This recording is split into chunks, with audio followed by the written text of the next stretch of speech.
The federal and state government have been called to invest more in infrastructure and affordable housing projects in Nigeria to obviate housing deficit faced by millions of Nigerians who are unable to secure affordable housing options due to current economic realities. Some Nigerians who spoke on the challenges encourage government to collaborate with private investors through incentives, subsidies and streamlined regulations to increase housing production in the country to cushion the deficit.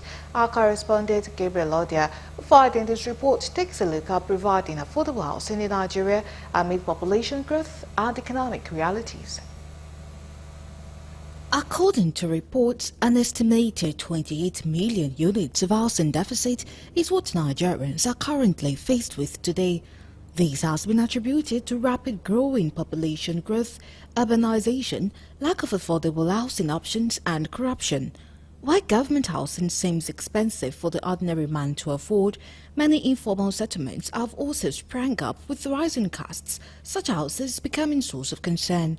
While attributing it to the socio-economic challenges, they say these has further exacerbate poverty and inequality among Nigerians, as some bear their minds on the challenges. Houses are no longer affordable.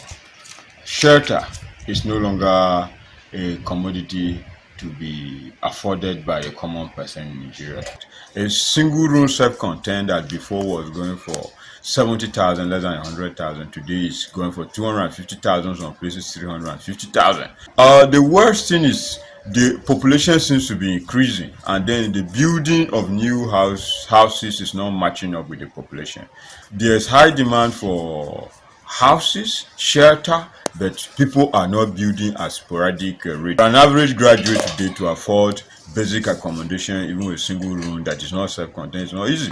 There are people who are going back to their villages because they can no longer afford to stay in town. The government should control the high price of building materials, which will bring down the housing pricing. Because most of the houses here, if you can check within time, if you can check back within 4 years back, the cost of housing was not up to this level. But now, because of the high price of materials, most of this housing has skyrocketed to maybe times 10 of the price that have been increased before. So I think government should come up with policies to regulate or checkmate the housing and the cost of materials. One of the respondents called on government to declare a state of emergency in housing and review its housing policy to adapt with current situation, emphasizing that the seriousness of housing deficits in the country is worsening the need for them to holistically review the cost of all building materials. A lot of people are not finding it easy at all. It's difficult to build. Population is increasing beyond the available houses on ground. The houses, we don't have enough due to the economic reasons, as I said. And the few people that are able to try to build, even if they finish it, the price in renting out those houses are always just too high beyond the reach of people. So I'm afraid if things continue like this, in the next few years, there's going to be serious emergency about houses. People will fall back to sleeping under bridges. I'm just afraid.